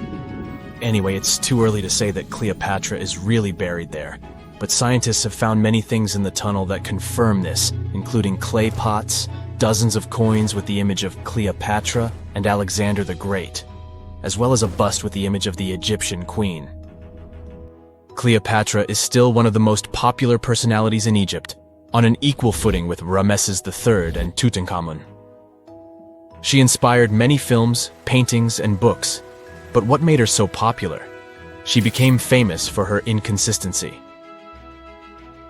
She was a beautiful, intelligent ruler who pulled Egypt out of the crisis and made it a prosperous power. Medieval Arabic texts say she knew chemistry, mathematics, and philosophy, and may have written several scientific books. She knew several languages and had excellent diplomatic skills. At the same time, there are many legends that she was a femme fatale who drove many men crazy. However, there's no evidence that her beauty was incomparable. The image of a stunning model was created by Hollywood when it made several films where famous actresses performed the role of Cleopatra. And the Roman Emperor Octavian, the adopted son of Julius Caesar, specially created the image of Cleopatra as an insidious seductress because he was her enemy. Even though she was born in Egypt, Cleopatra wasn't an Egyptian. Her ancestors were Greeks, among whom was one of the generals of Alexander the Great. However, the people of Egypt loved her. She learned the language and was very sensitive to the traditions of this country. She knew the history, mentality, and customs of ancient Egypt well. She raised the level of its economy and strengthened its status as a world power. Much of this was made possible thanks to her cunning and impressiveness. She loved theatrical performances and lavish celebrations. She knew how to surprise people and put on a show. But behind the exterior image of a luxury lover was an intelligent and calculating ruler. Ancient Egypt was a rich, luxurious country, and Cleopatra did everything to increase its wealth and strengthen its position in the international arena. For example, she was once in conflict with her brother Ptolemy XIII.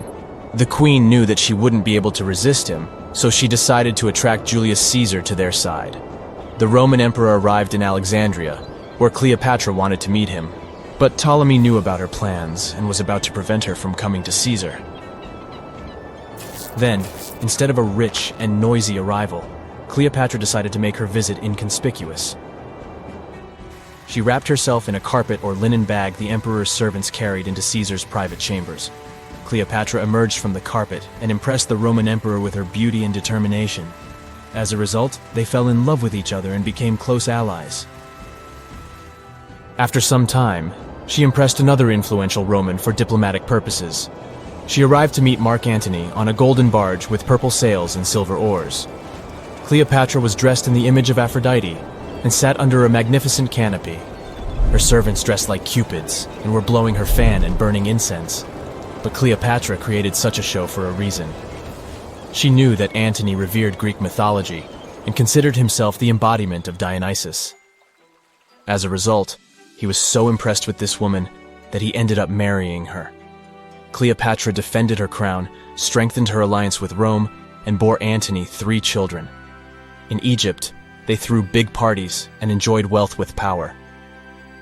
However, the relationship of a high-ranking official with the Egyptian queen caused a scandal in Rome. Octavian was Antony's primary opponent in the struggle for power, so he exploited the situation to darken the competitor's reputation. He used propaganda to make Cleopatra an insidious seductress in the eyes of Roman citizens. He accused Antony of succumbing to her charms. The Roman Senate supported Octavian and declared Cleopatra an enemy.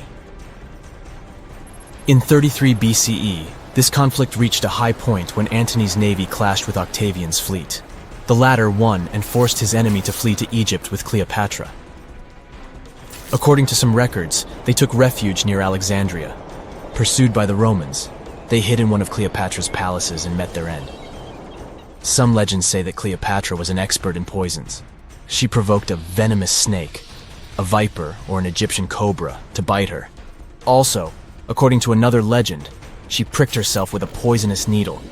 There's a theory that Cleopatra always carried an ampule with poison inside her hairbrush. And when she was cornered, she soaked the needle with this poison and pricked herself. None of this can be said for sure. Scientists are still trying to find out the truth. Perhaps when they reach Cleopatra's tomb, the world will get more answers about her tragic fate. She is considered the last ruler of Egypt. After her passing, Octavian plundered her palaces and temples and returned to Rome, where he became the main emperor. He successfully ruled the country and expanded its borders. His reign ended when he turned 75. World history would have looked different if Cleopatra and Mark Antony hadn't lost that naval battle. By the way, did you know that more time has passed between Cleopatra's reign and Neil Armstrong's flight to the moon than between the reign of the Egyptian queen and the construction of the Great Pyramid of Giza? Armstrong took a step on the Earth satellite in 1969, 38 years after the birth of Cleopatra. And the construction of the pyramid took place in 2560 BCE. Imagine how long the history of ancient Egypt is. Cleopatra is closer to us in time than to the pyramids. Unlike many other ancient Egyptian burial grounds, King Tutankhamun's tomb stayed hidden and free of unwanted thieves for 3,000 years. One reason was that the tomb was smaller than average and tucked away in a place called the Valley of the Kings. This area was already being extensively explored by the time they stumbled upon Tut's spot. The entrance was all covered in debris from building a nearby tomb, which must have also helped keep it a secret. There were also 0 writings or signs on the outside of the tomb. Time passing also played a part in keeping it in amazing shape until the 1920s, when a man named Howard Carter finally made it in. But was Carter that big of a hero? Some recent findings say he might have been sneakier than initially thought. People used to think Carter wasn't just a glorified treasure hunter, he was a true archaeologist. Before Tut, he had been on a relentless quest for Egyptian artifacts. He discovered his interest in these unusual objects when he was a child, and soon started drawing the sculptures and inscriptions that were found in ancient tombs. After stumbling upon the remains of King Tut, Carter spent a decade recording and processing all sorts of objects, like golden thrones, chariots, and statues from Tut's tomb, shipping them down the Nile to Egypt's museum in Cairo. Well, at least that was the official story. More recent discoveries claim that not all of the objects made it to Egyptian officials. A secret letter seems to uncover Carter's little 10 for them, 1 for me policy. The letter in question was sent to Sir Alan Gardiner, a philologist and friend of Carter's, dated from 1922. In these writings, Carter mentioned having found the tomb and was asking his buddy for some advice. In another letter from 1934, Gardiner seems to be thanking Carter for an amulet, which was sent to him as a thank you gift. Carter was adamant that it didn't come from Tut's tomb, but evidently it did. Even the British director of the Egyptian Museum was onto Carter's sneaky endeavors, but couldn't prove it. He compared Gardner's amulet to others from Tut's tomb, and lo and behold, they were a perfect match. Gardner was so disappointed to have been put in such a sticky situation that he vented to Carter in another letter. Deciding to be a good friend, Gardner didn't throw the famous archaeologist under the bus. Instead, he advised Carter to take those stolen goods back to Cairo, just like he'd advise you to like this video and subscribe to the Brightside channel for more amazing videos on the most unique topics in history. It's not the only shady piece of information on Carter's post-discovery behavior. In 1947, a man named Alfred Lucas, who used to work with a controversial archaeologist, gave some information in an obscure journal in Cairo. He claimed that Carter sneakily cracked open the burial chamber door himself. Then he sealed it back up like nothing had happened before the official uncovering. Now, why would he do that? Well, the same theory suggests that Carter and his crew might have entered the tomb early so they could get their hands on some ancient goodies. Obviously, these people couldn't risk having such objects sold while they were still alive, but made sure they were auctioned off after they passed. Carter, though, never confessed to anything. He made no official denial either, but the Egyptian government couldn't risk any more mysterious disappearances, so they prohibited him from entering the tomb for a while. Some have connected this apparent stealing to the curse of King Tut. If you've never heard of it, know that it became quite the scary tale soon after King Tutankhamun's resting place was uncovered.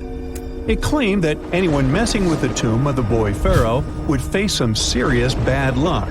It's not all dramatic like a mummy going on an aggressive spree, but word got out that the people involved in disturbing King Tut's lair met some mysterious, untimely ends. The main untimely passing related to this supposed curse is that of George Herbert, the 5th Earl of Carnarvon. He was this British aristocrat who helped fund the search for the tomb. He passed away just a year after the tomb was opened.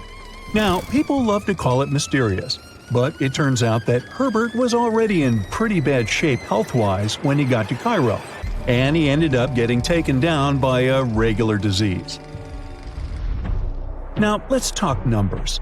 There were a lot of people linked to this tomb opening – security guards, archaeologists, and supporting staff. And sure, a few of them did pass not long after the tomb started receiving visitors. As much as we'd like this curse to be true for the sake of, good storytelling, statistically, if you have a bunch of people connected to opening a tomb, you'd expect some passings just by random chance. The average lifespan for those supposedly targeted by the ancient curse was more than 20 years after the spell was supposed to kick in. Herbert's daughter even lived until the 1980s, that's half a century later. And Howard Carter himself lived until 1935, a solid 16 years after the big reveal. Some have suggested that the whole curse was nothing more than a careful PR strategy.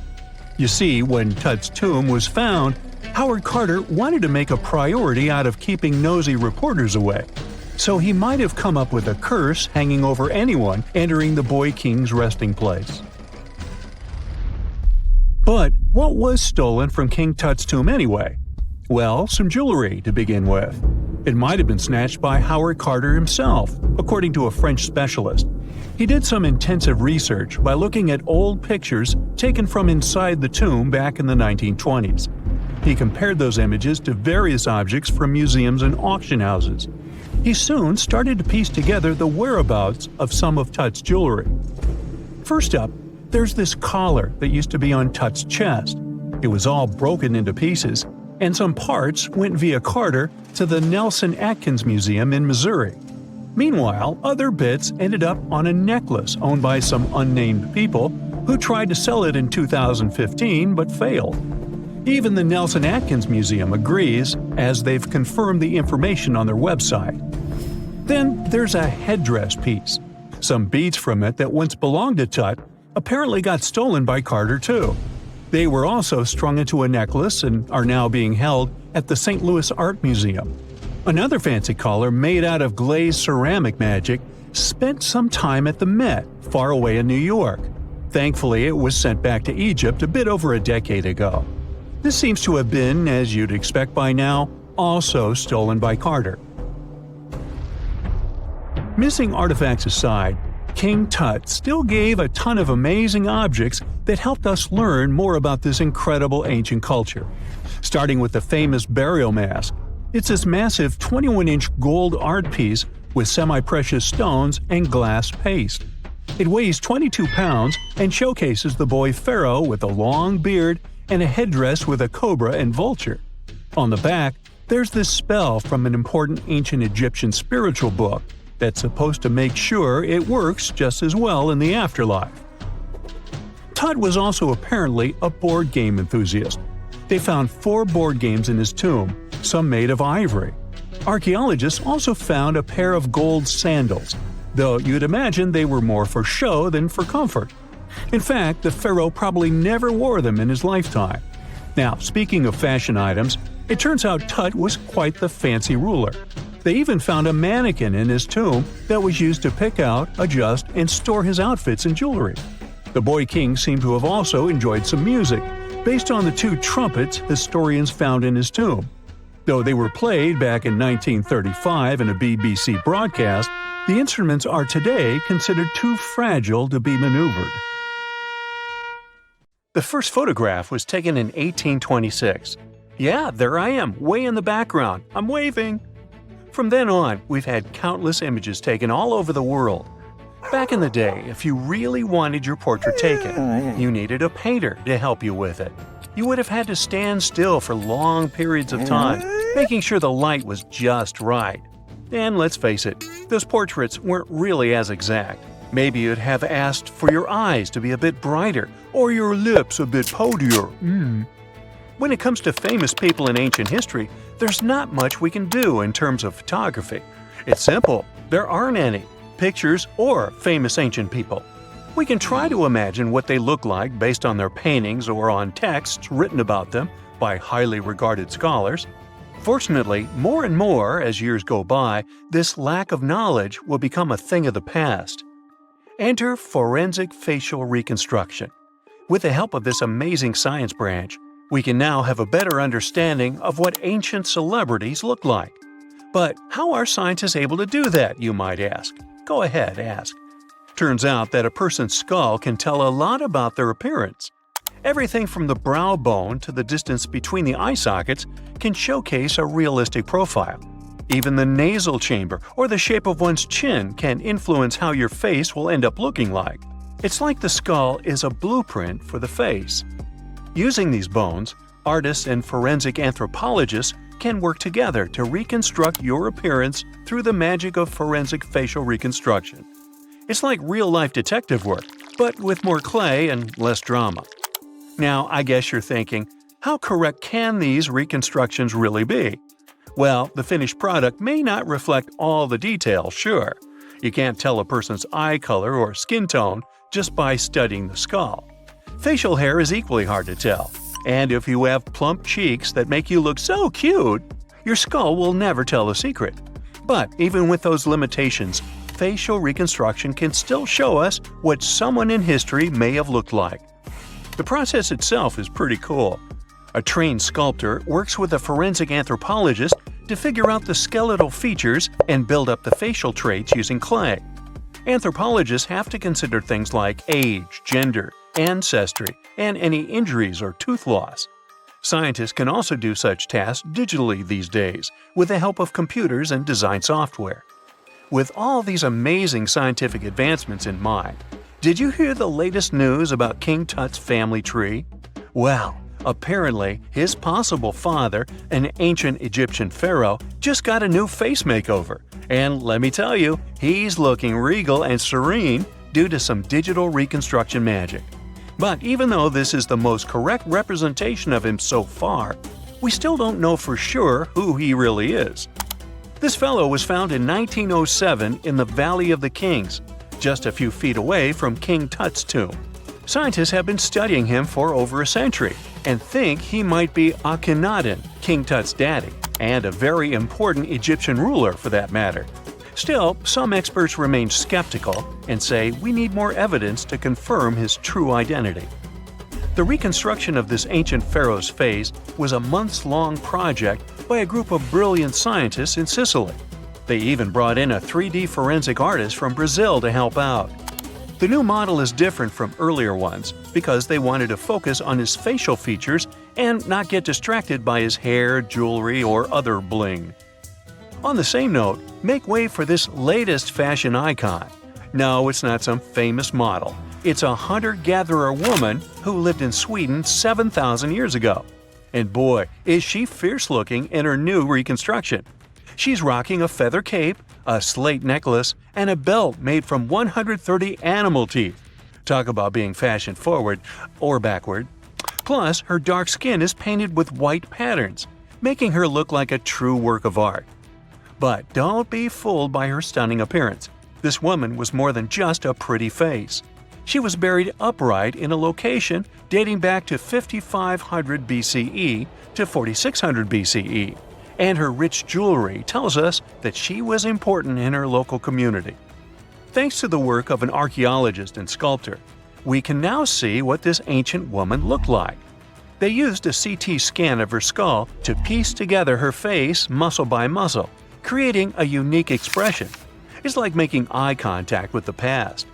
While we may never know for sure what her role was in her community, her intricate surroundings suggest that she held a special place for her people. Now, Otzi, the 5,300-year-old mummy from the Alps, also got a new makeover thanks to this amazing technology. He didn't go to a plastic surgeon if that's what you're thinking. Two Dutch brothers used their skills in forensic science and artistry to recreate his face for a new exhibit in Italy. Otzi was found in 1991 by hikers who stumbled across his mummified and frozen remains in the mountains near the Italian-Austrian border. He's been around longer than Stonehenge or the pyramids of Giza. And now, thanks to the two skillful brothers, we finally know what he looked like.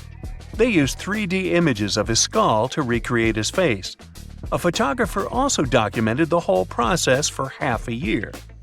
Earlier research shows he passed away from a wound caused by an arrow.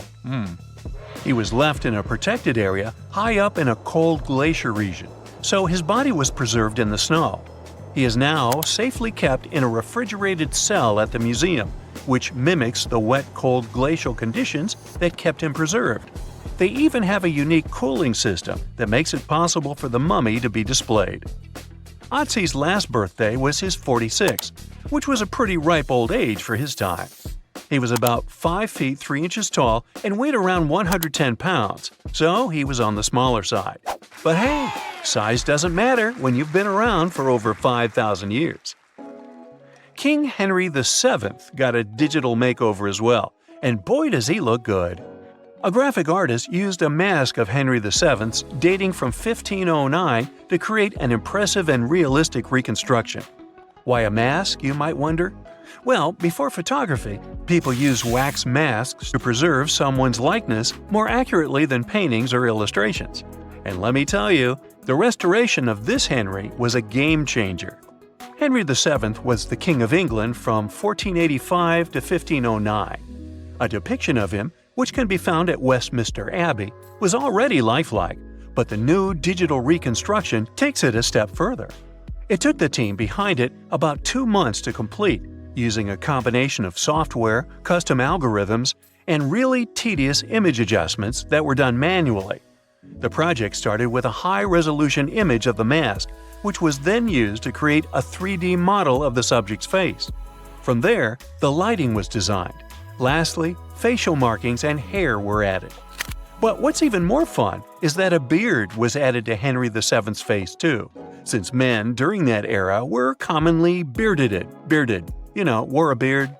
We'll never know for sure if he was bearded or not, but it's a hilarious touch that adds to the character of the reconstruction.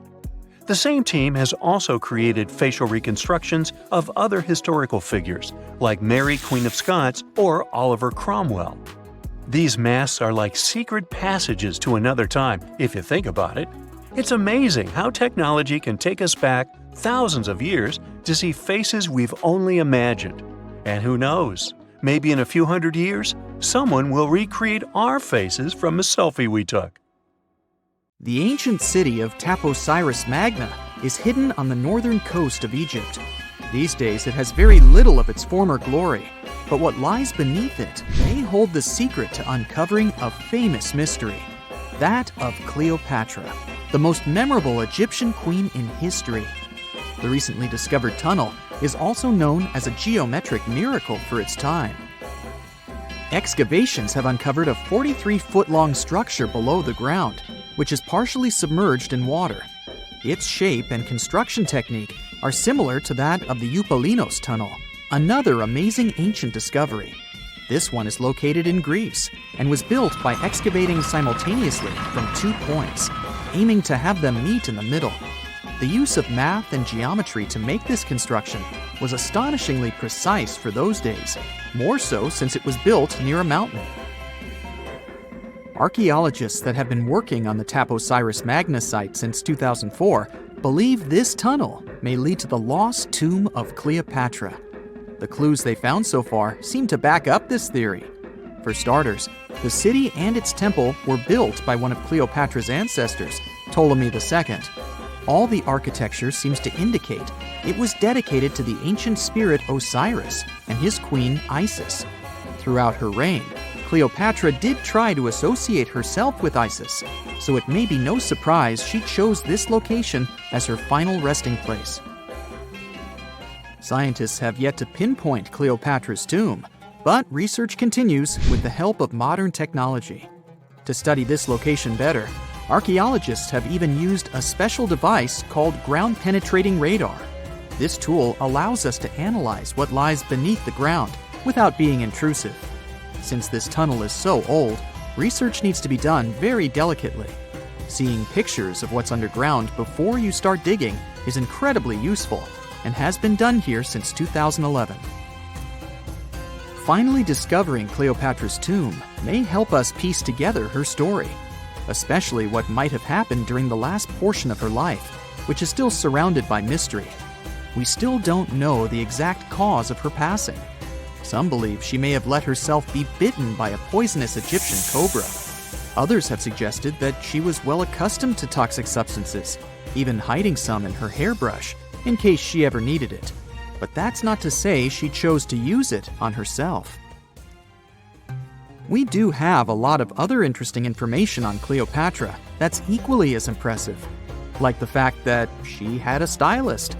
Most of the images you've seen depicting this famous queen show her wearing black eyeliner. This look was put together by Airas, a woman known to have been her personal beautician. She traced the long line from her eyes to her temples, a makeup technique still used today to enhance the eyes. Airas was an important figure throughout Cleopatra's life, known also as her confidant and close friend.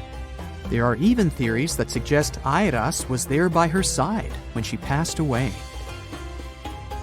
Despite her well-thought-out looks, Cleopatra wasn't as pretty as she's described. Or at least, that's what recent research has pointed out. Sure, if we look at movies and modern imagery, she's depicted as this incredibly beautiful woman with symmetrical and delicate features. However, if we look at coins showcasing her image from back in the day, her looks are rather average. Her image on the coins might have been adjusted, too, to make the queen look stronger in the eyes of her people. So there is no trusted source available to confirm her image, but her description in most pieces of ancient literature speaks of her other qualities, like her voice and personality, not of her beauty. Cleopatra might have been the most famous Egyptian queen to this day, but she wasn't the first choice. She did have an older sister, Berenice, that was initially supposed to take the throne. Berenice passed away before she could do that, so Cleopatra took on the role and began investing in her education. She traveled throughout the country quite frequently, so she could become accustomed to her people and their needs. She was only 18 when the responsibilities were passed down to her, and immediately gained popularity because of her intelligence and education. Her taste in literature was quite good too. She was known to be a fan of Homer, the famed Greek philosopher and poet. Cleopatra loved to write as much as she loved to read. There are even claims that she wrote a book on medicine and cosmetics, but we have no evidence to this day that such work ever existed. Part of being a great leader back then meant you had to speak multiple languages. Cleopatra clearly understood that, and that's why she's rumored to have known many languages to varying degrees. Some archaeologists suggested she spoke Greek, Egyptian, and Ethiopian, as well as many Arabic dialects. She might have even spoken Latin, but there's little evidence to support this claim. She might not have had angelic looks, but Cleopatra was really careful with the way she looked, even with her diet. She was known to have enjoyed simple meals, including a variety of fish. Since she lived close to the Mediterranean Sea, it's really no surprise. As a treat, she liked to eat stuffed pigeons, which she also served to her guests. Other dishes on the menu included vegetables and fava bean soup. Fruits and nuts weren't missing from her diet either, and she was also a big fan of honey. Recently, a team of experts has even tried to recreate her famous perfume. Think of it like the ancient equivalent of Chanel No. 5. Cleopatra was known to be a fan of luxurious scents, which she believed could even influence how people treated her when they met. The basis of this scent is myrrh, a resin gathered from a local tree. Other ingredients added to the mixture were also found back in the day, like cardamom, olive oil, and cinnamon. The results may not be quite as delicate as the perfumes we know and use today. Its consistency was way thicker, and the scent lasted way longer. When she was at the height of her power, Cleopatra might have been the richest person in the world. Back in the day, she ruled over a territory that stretched across the Mediterranean, from modern-day Libya in the west through Egypt to Syria in the east. This is the largest territory ever ruled over by a woman. In today's currency, her worth might have been somewhere around $95 billion. The calendars we use today may have been introduced by Cleopatra herself. She presented the idea of leap years and leap days to Caesar, the Roman emperor she was known to have been close with. Taking her advice, Caesar made these adjustments part of the official Roman calendar. The ancient Egyptians already knew the year was longer than precisely 365 days. They discovered this by studying the brightest star in the sky, called Sirius, and concluded that a year is actually 365 and 1/4 days long.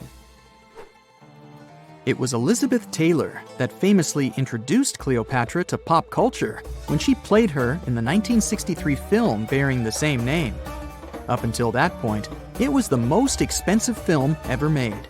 It was originally supposed to cost somewhere around $2 million, but ended up costing a mind-boggling $44 million. That's mostly because of script and production issues. To make this iconic movie, producers created 79 sets from scratch, as well as over 26,000 costumes for the cast. Elizabeth Taylor's Cleopatra costumes alone cost somewhere around $200,000. Thankfully for the producers, the movie made headlines and was well received by critics, making it a box office success. A lot of people associate Cleopatra with another famous Egyptian ruler, King Tutankhamun, nicknamed King Tut. Surprisingly, apart from both of them being Egyptian pharaohs, they have nothing else in common. For starters, King Tut lived around 1,300 years before Cleopatra did, and there is also no connection regarding their ancestry. Cleopatra had Macedonian Greek roots, while King Tut was a native Egyptian. Miles and miles of yellow sand, treeless mountain ridges, and scorching hot sun over your head. And suddenly, something you'd never expect to come across in a barren desert. A small group of overexcited people. They're as happy as you would be if you'd won a lottery. They've just found an ancient tomb, once flooded with its walls in bad shape. But the stuff they discovered inside proves that this is the burial site of one of Egypt's most mysterious pharaohs. Historians have been hunting for his tomb for years, but no one expected it to hide ancient treasures. Fast forward. After careful examination of the site, Egyptian officials have announced the discovery of the tomb of King Thutmos II. It's the last missing tomb from Egypt's 18th dynasty. And this is also the first royal tomb found since King Tutankhamun's was discovered in 1922. in more than 100 years. A team of Egyptian and British archaeologists found the tomb in the Theban Mountains area, west of Luxor, near the famous Valley of the Kings. Before this, the site was only known as Tomb C4, but during their excavation, the team found clear evidence proving it belonged to King Thutmos II. Archaeologists actually found the entrance and main tunnel leading to the tomb in 2022. But at first, they thought it belonged to a queen because it was near the graves of Thutmos III's wives. It was also close to Queen Hatshepsut's tomb. Originally, it was prepared for her when she was just a royal wife, but everything changed when she became pharaoh. But we'll talk about this twist of fate a little later. But soon they realized that their discovery was much more significant. They found alabaster jars with Thutmos II's name and the words "deceased king" written on them. That's when they realized that the tomb was actually his final resting place.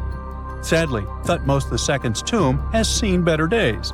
According to the head of Egypt's antiquities sector and the leader of the Egyptian excavation team, the tomb suffered major damage from ancient floods not long after the pharaoh's death. Water swept through the burial chamber, likely destroying or displacing many of the original artifacts. Much of what had been once inside the tomb was moved elsewhere in an attempt to salvage it. The researchers found out that the tomb had a basic design, with an entrance, a sloping main corridor, and a burial chamber. The corridor was coated in white plaster and rose about 4.5 feet above the floor of the burial chamber. A large staircase and a very large descending corridor of the tomb indicated its grandeur. It took the team a long time to navigate through, though, as the tomb was blocked by flood debris and collapsed ceilings. Only after crawling through a 32-foot passageway with a small 16-inch gap at the top, the worst nightmare for those of us with claustrophobia, were they able to reach the burial chamber. There, they were in for another surprise. They cleared the debris, expecting to find the crushed remains of a burial beneath. But the tomb turned out to be completely empty, and it was not due to robbery. It had been deliberately emptied. The researchers soon realized that the tomb had been flooded since it had been built underneath a waterfall. It happened just a few years after the king's burial, so the contents of the tomb were moved to another location. That's why there was a second corridor in the tomb. It was most likely made to help remove King Thutmos II's body from his flooded tomb. Despite the damage, the excavation team made some really exciting discoveries. They found traces of mortar decorated with blue inscriptions, yellow stars, and fragments from the Book of Unearthed, one of the most significant funerary texts in ancient Egypt. The book was meant to guide the deceased through the underworld, ensuring a safe journey to the afterlife. Now, how about we sneak a peek at ancient Egypt's 18th dynasty? It was all about conquering lands, expanding the empire, and building jaw-dropping monuments. Some of the biggest names from that era, Thutmos I and Thutmos III, both legendary warrior kings who left their mark in history. Thutmos I was a fierce fighter who led major military campaigns, pushing Egypt's border further south than ever before, all the way to the fourth cataract of the Nile. His victories gave Egypt access to new trade routes, stronger political ties, and more wealth. His conquests were so significant that they were recorded in the tombs of his top officials. Thutmos III, sometimes called Thutmos the Great, took things even further. He was not only an incredible military strategist, but also the commander of Pharaoh Hatshepsut's armies before becoming king himself. He led between 17 and 20 military campaigns, winning every single one and expanding Egypt's empire to its peak. He even created the world's first navy. Thutmos III is often remembered as Egypt's greatest warrior pharaoh. And sandwiched between these two powerhouses was Thutmos II, a pharaoh who doesn't get nearly as much attention. Hey, the middle child, right? His reign lasted only about 5 years before he passed away at around age 30 in 1479 BCE. He is kind of a mystery. No one really knows what he accomplished. For the longest time, even the location of his burial site was totally unknown. His body was actually found in the 19th century. It was just lying around in the mortuary temple of Deir el-Bahari, in a secret chamber where priests used to hide royal mummies centuries after their original tombs were looted by grave robbers. In other words, Thutmos II's body must have been moved from his original resting place at some point in history to protect it. During his lifetime, Thutmos II made at least one major impact on Egyptian history. He married his half-sister, Hatshepsut. That might not sound like a big deal, but it helped her become Egypt's greatest female pharaoh after he passed. The catch? She kept her stepson, Thutmos III, off the throne for decades. When he finally took power, he erased her name from history out of spite. And still, Hatshepsut is one of Egypt's greatest pharaohs, no matter if you're talking about a man or a woman. She brought a lot of wealth and art to Egypt. She led a big trading trip to a place called Punt, where she brought back things like gold, ebony, and incense. She also made sure her name lasted by building amazing structures that we can still see today.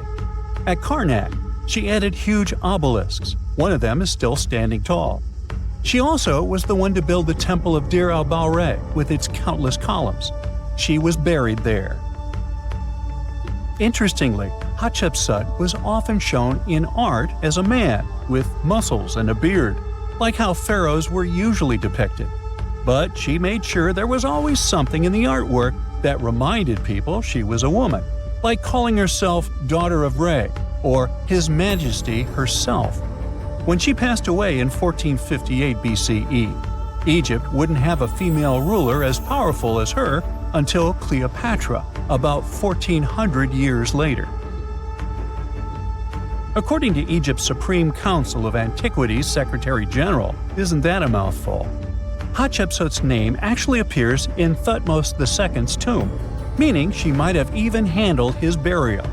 As for their final resting places, well, Hatshepsut was buried in the Valley of the Kings, and Thutmos II's mummy is now in the National Museum of Egyptian Civilization, alongside other ancient Egyptian rulers.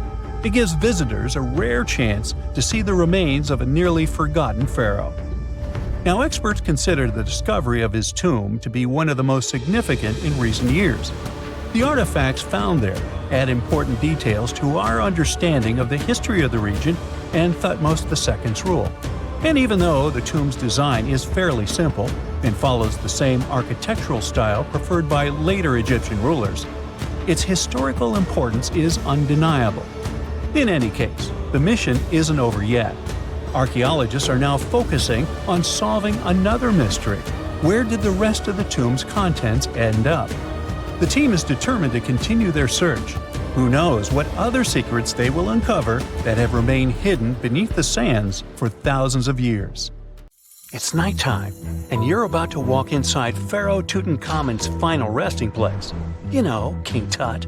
You don't have a torch, but at least you came with a flashlight. You walk down several flights of stairs and observe how the walls are carved in hieroglyphics and what looks like a spell. Those who take anything from this place will be doomed for life, the spell says. Even if you don't really believe it, this scares you a little bit. You find a huge stone door. Is it a trap? You manage to open it, but oh no, it's only an empty chamber. You check your map. It seems like you're heading in the right direction. After what feels like hours, you realize you must be trapped inside a labyrinth. You try to retrace your steps, but you can't find the door where you came in from anymore. That's it, you think to yourself. You've fallen for the pharaoh's trap. What's worse, you didn't bring a lunch. Okay, so we've all seen Hollywood movies where the main character is exploring ancient ruins and faces some seriously dangerous traps, right? We've been told Egyptian royalty protected their final resting places with venomous scorpions and snakes, sliding doors that will trap you for life, and giant rolling boulders that will crush anyone on their paths. The thing is, were these traps truly real? Well, I regret to be the one to break it to you, but this is all fiction. These elaborate traps were too technologically advanced for ancient civilizations to pull off. That is not to say, however, that there weren't any traps at all.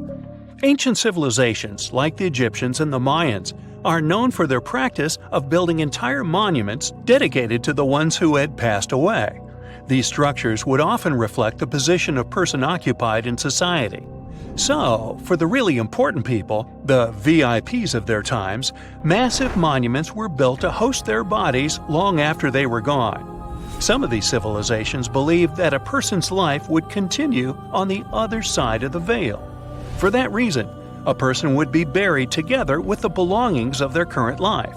If they had a lot of money and power and stuff, that meant their resting places would be filled with riches and gold.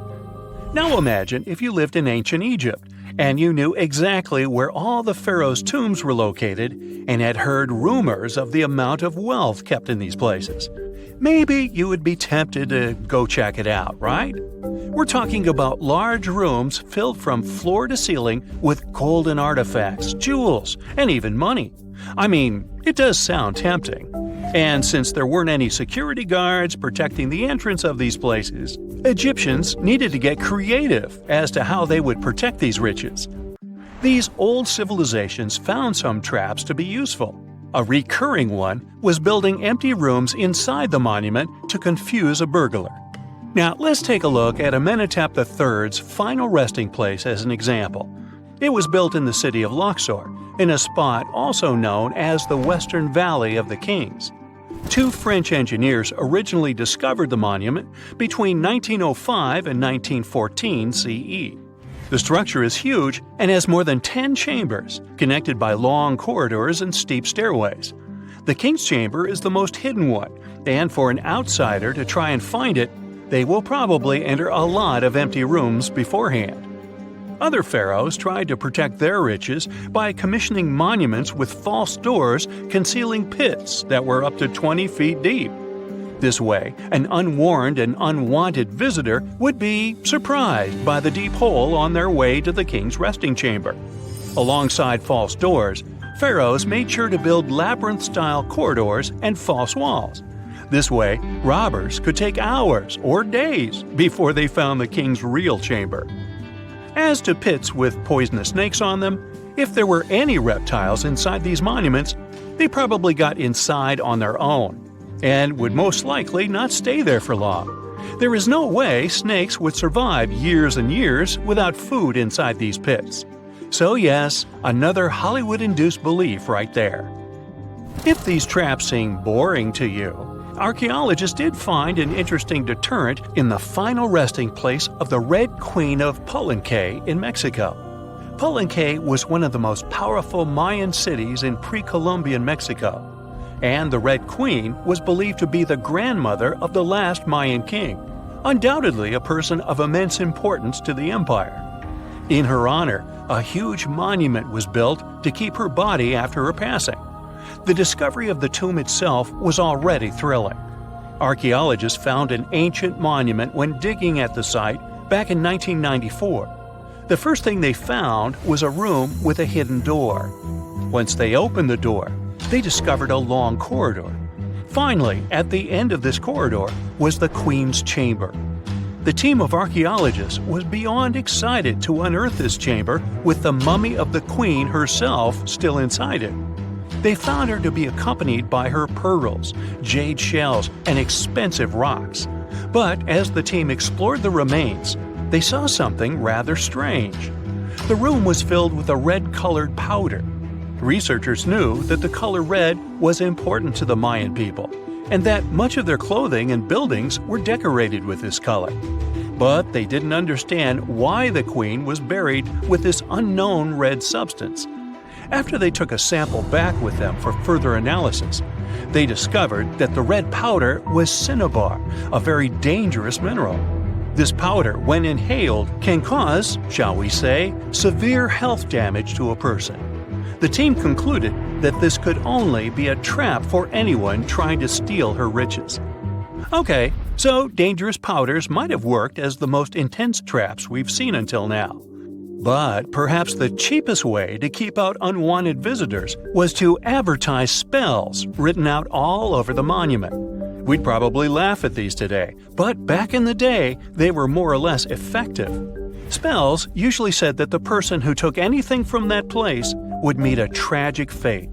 Some spells said that robbers would lose their houses in big fires or terrible floods. Other spells said burglars would have incurable and undiagnosed health issues, but they weren't really enough to stop people from taking any gold. There are some stories surrounding how these spells might have been real. One of them is from the famous British Egyptologist Howard Carter, the one responsible for unearthing Pharaoh Tutankhamun's resting place in the 1920s. After months of unsuccessful digging, Carter discovered the tomb's existence by chance.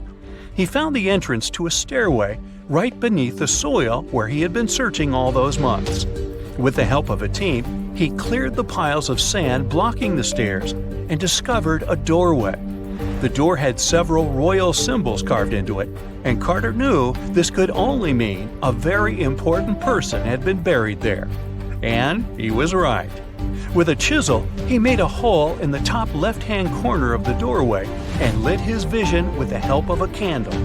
He couldn't believe what he was seeing, the reflection of several golden and jeweled items crowding the chamber before him. Lost for 3,000 years, Carter had just discovered the final resting place of King Tut. But the story didn't finish here. This discovery was accompanied by a series of unfortunate events that led people to believe it had something to do with the pharaoh's spell. Carter himself mysteriously passed away just a few years later, and some of his assistants lost their houses in floods, just like one of the spells threatened. Some say it's just coincidental, as there's no real proof of these things being connected. Well, what do you think? Was this an effective trap after all? During the early 1920s, the world was mesmerized by King Tut. A British archaeologist, Howard Carter, discovered the young pharaoh's tomb in Egypt's Valley of the Kings, 1922. But the public wasn't only interested in gold and jewelry. The press wrote about the curse of the pharaohs. But was it true? Was an ancient curse really the reason everyone entering the pyramids lost their lives? At the time, this was the only explanation for a series of unexplained passings. The man present at the opening of King Tut's burial chamber, George Herbert V, Earl of Carnarvon, lived only 5 more months after the discovery. He had also sponsored the dig. In comes Sir Arthur Conan Doyle. You probably know of him, the English writer behind Sherlock Holmes. He claimed that an evil elemental caused the explorer's demise. He must have been joking, right? Unfortunately, no. The newspapers continued to blame the pharaoh's curse after every Egyptologist left this world. These are the scientists who study the ancient cultures of Egypt. The archaeologist who opened King Tutankhamun's tomb passed away full 17 years after the discovery. The reason for it wasn't a secret: Hodgkin's disease. Yet again, journalists around the world wrote of a curse. This was getting ridiculous. But science must have had a rational explanation, right? Well, it did. And that explanation was common mold. Harmful fungi, Aspergillus, can survive for ages in sealed tombs. When humans inhale them, there's a high risk of infection in people who have a weakened immune system. Today, doctors believe this is what happened to the unfortunate explorer more than a century ago. Scientists now know that this type of fungi grows especially well on grain. And King Tut's tomb was full of offerings in the form of baskets full of raw grain and bread. Researchers discovered other varieties of fungi on ancient Egyptian mummies. These molds can easily cause some nasty consequences for humans. The danger of rotting organic material is real. Just look inside your fridge. Any food leftovers you have there start to go off after just 3 to 4 days. You can imagine what happens to food in a sealed chamber after thousands of years. Food is just one kind of organic material. There is also wood. If you expose it to water or even moisture in the air, it starts to deteriorate. You don't have to travel to Egypt to see the effects of this process. Any abandoned building in your neighborhood can serve as an example. When a piece of wood gets wet and has no way of drying out, there is going to be damage. From fungi to wood-boring insects, the list is long. Rotten wood presents a huge structural issue. Beams and floor panels are all made of timber, so you better not go inside a failing building. You can easily lose your footing. But this is just the tip of the iceberg. The building materials since the time of the pharaohs have changed, but so have the dangers. One of the best examples is asbestos. Until the 1970s, most home insulation materials contained this substance. It was in everything, from boilers to soundproofing. This microfiber provided excellent heat insulation. But then, the United States banned asbestos in 1989. The UK did the same a decade later. The reason for it is that asbestos becomes a health hazard when it gets damaged. When humans inhale asbestos fibers, they can get seriously sick. Abandoned strictures are full of this material, and there is no one to maintain them. You see the danger now. Another material is also common in old buildings: lead. Ancient Romans used lead piping to channel spring water into their homes. They also cooked in lead vessels, which was probably not the wisest of choices. You see, lead and water don't go well together because of something called corrosion. But this problem isn't ancient. US officials banned lead piping only in 1986. That means that 7% of American households still have lead service lines. And this is not the only source of poisoning. Until the mid-1960s, builders used lead paint to coat woodwork. In abandoned buildings, this lead coating snapped a long time ago. Anyone who touches doors and windows will disturb this lead dust and inhale it. The dust particles are at least visible to an unaided eye. This is not the case for carbon monoxide. This gas has no color, so you can't see it. It has no odor, so you can't smell it. No way to detect a carbon monoxide leak at all. And how does this dangerous gas usually escape? Poor maintenance. Well, abandoned buildings have zero maintenance. One second, you could be exploring an old factory, and the next you could feel dizzy with and have a terrible headache. These are just some of the symptoms of CO poisoning, the less severe ones. But what is the source? All it takes is for an old boiler to finally give way after years of neglect. We've reached an important question. What is the main factor in air quality inside a room? If you are thinking the level of oxygen, try again. It turns out that oxygen levels drop by only 0.3% in 8 hours inside an airtight room. This is a room in which doors and windows are sealed with tape, so the decrease is even smaller in normal conditions. Oxygen isn't the main problem. The levels of carbon dioxide rise sharply inside a sealed room. This is the direct result of human breathing. We inhale oxygen and exhale CO2. Think of it as a waste gas. Normally it's only a tiny portion of the air we breathe, 0.04%. But in a sealed room, high levels of carbon dioxide will make you feel drowsy. And that's the last thing you need when inside a dilapidated building. Carbon dioxide will decrease your ability to think clearly. Researchers from Harvard did an interesting study in 2016. They had office workers come in 6 days in a row to complete a problem-solving test. During the week, they gradually raised the carbon dioxide levels in the mock-up office. The results of the same test kept getting worse over time. There are many factors at play, but CO2 levels definitely had an impact on the workers' problem-solving ability. The test took place inside a typical office environment, not inside a crumbling building where visitors must watch their every step. When I say visitors, I really mean trespassers, and trespassing is a criminal offense in the United States. This goes both for private and public property. If you defy the law, you can be fined up to $5,000 or even face lockup time. That should make you think twice before jumping over a fence with a no trespassing sign. But again, you might not be the only one inside. You can never know who else is in the building. Perhaps a person up to no good? It doesn't have to be a person at all. Animals can pose a threat as well. You would be startled if you saw a rat, for example. But the poor animal would be scared as well. It might bite you. The list of diseases rats carry is pretty long. But rodents' teeth can cause other forms of damage. They grow constantly, so the animal has to constantly nibble on something to stop them from overgrowing. If you ever felt peckish at 1 a.m., you know the feeling. Electric cables are high on the rodents' menu. Abandoned buildings have plenty of those. Old wiring is dangerous on its own. Structures erected before 1984 often used wires made out of aluminum. Today, copper is the standard because an aluminum wire is 55 times more likely to catch on fire than a copper one. Flipping a switch in a rundown building can cost you your life. Be on alert for telltale signs that something is wrong. Lights that flicker, sparks from sockets, and the smell of smoke. And yeah, don't count on an earth cable to protect you from electrocution. Ground cables became standard only in the 1960s.